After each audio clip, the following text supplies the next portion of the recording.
Hello, everybody. Happy Thursday afternoon. Hope yours is going well. And today we have a video that I know personally has been anticipated by many people in my streams the last couple of days. So let's get into it. But first, before we get into the content of this video, I want to talk about yet another subscriber milestone for my channel. A minor one, but every milestone matters. We are now up to 1,150 subscribers to my channel. I want to thank the 10 or so new subs that we have since yesterday. I want to thank all the old subscribers who are still here. Once again, if you guys were not watching my videos, I would not be making videos. So, let's try to get to 1,200 by the end of the month. Let's try to get to 1,500 by the end of the season. Let's be optimistic. Let's shoot for the stars, and let's see where this channel leads us. So once again, thank you to all the viewers, old and new. And today we will be talking about the widely anticipated inaugural episode of the Road to 150.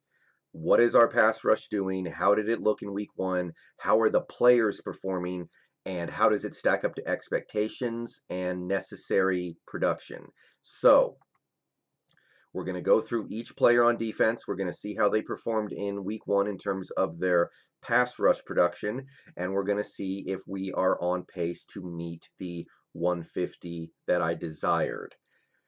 First, quick little shorthand here. I colored the actual columns. Green means the player's on pace to either meet or exceed expectations and is doing very well.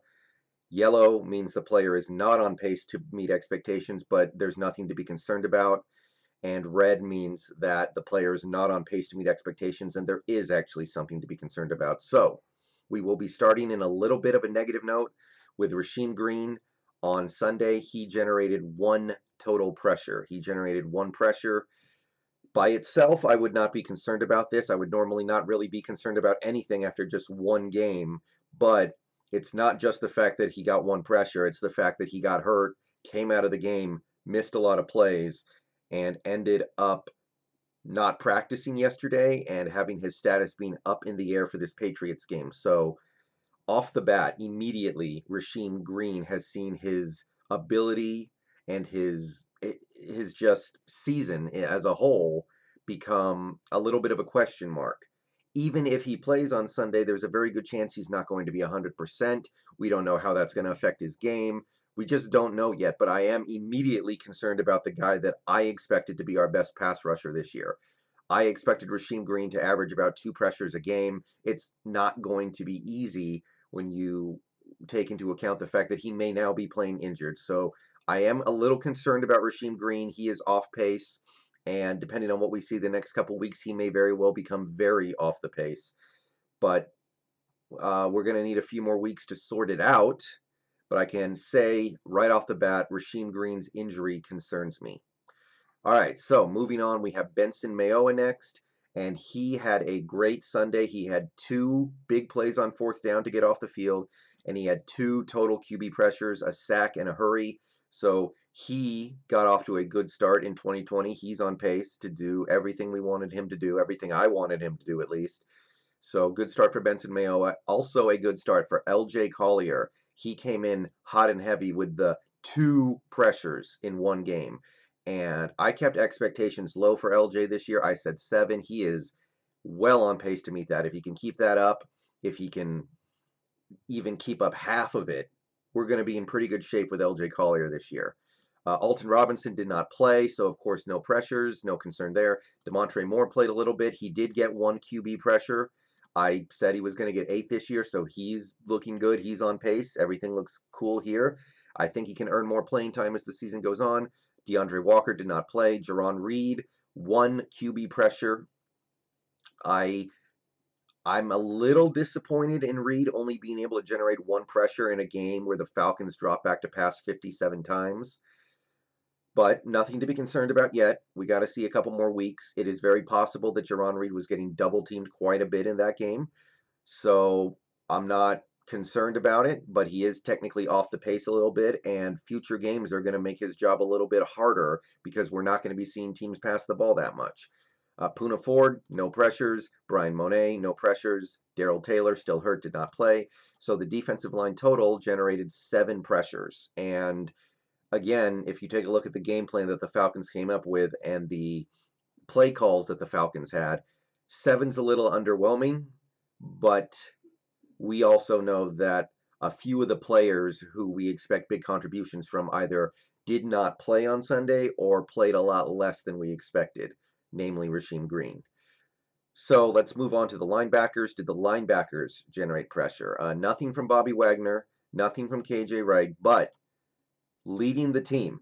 Leading the team after one game is Bruce Irvin, who came in with the 3 total QB pressures on Sunday. 3 times he made Matt Ryan uncomfortable.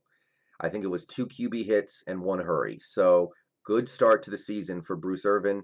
We needed it. We needed every last one of those pressures. When Atlanta's dropping back to pass that many times in one game, you need production from somebody, and Bruce Irvin came in hot and heavy with the big 3.